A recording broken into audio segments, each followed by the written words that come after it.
తిరుచానూరులో ఉన్న ఈ పార్కులో ప్రతి చిత్రం మనతో మాట్లాడుతుంది. సఖులతో వెళ్లిపోతోన్న పద్మావతి వెనక్కు తిరిగి శ్రీనివాసుని క్రీగంట చూసింది. కమనీయమైన శ్రీనివాస కళ్యాణం కథను కళ్లకు కట్టినట్టు చూపిస్తుంది.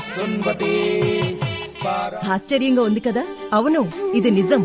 ఆధునిక ఆగ్మెంటెడ్ రియాలిటీ టెక్నాలజీతో రూపొందించిన ఈ చిత్రాలు తిరుపతికి 15 కిలోమీటర్ల దూరంలో ఉన్న తిరుచానూరు పద్మావతి అమ్మవారి దేవాలయం ఎదురుగా ఉన్న ఫ్రైడే పార్కులో యాత్రికులను అలరిస్తున్నాయి. నాయనా శ్రీనివాస, రాజకుమార్తె పద్మావతిని మనువాడ్డం అంతటి సులువైన పని కాదు.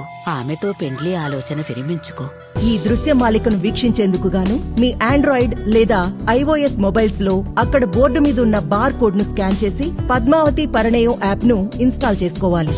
లేదా యాప్ స్టోర్ లో పద్మావతి పరిణయం అని టైప్ చేసి యాప్ ని ఇన్స్టాల్ చేసుకోవచ్చు. ఇన్స్టాల్ చేసిన యాప్ ను ఓపెన్ చేసి ఈ పార్క్ లో ఉన్న ఒక్కో బోర్డును స్కాన్ చేయడం ద్వారా ఆ బోర్డు మీద ఉన్న బొమ్మలు యానిమేషన్ ద్వారా మనకు కథను చెబుతాయి. శ్రీనివాసుని చూసిన రాత్రి నుంచి కంటిపై కునుకు లేదు.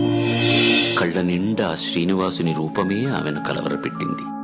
ప్రతిరోజు తిరుమలకు దర్శనార్థం వచ్చే అశేష భక్త జనసందోహానికి స్వామివారి దర్శనంతో పాటు అమ్మవారి ఆలయం వద్ద రూపొందించిన ఈ ఆగ్మెంటెడ్ రియాలిటీ టెక్నాలజీ చిత్రాలు ఎంతగానో అలరిస్తున్నాయి. కుబేరుడు ఎంతగానో సంతసించి పెండ్లికి అవసరమైన ధనమును ఏర్పాటు చేశాడు.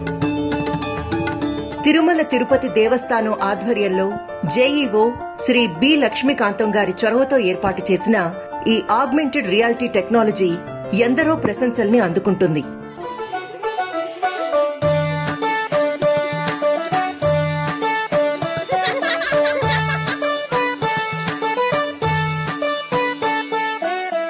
హైదరాబాద్లోని సింటిల్లా క్రియేషన్స్ వారు ఈ టెక్నాలజీని రూపొందించారు.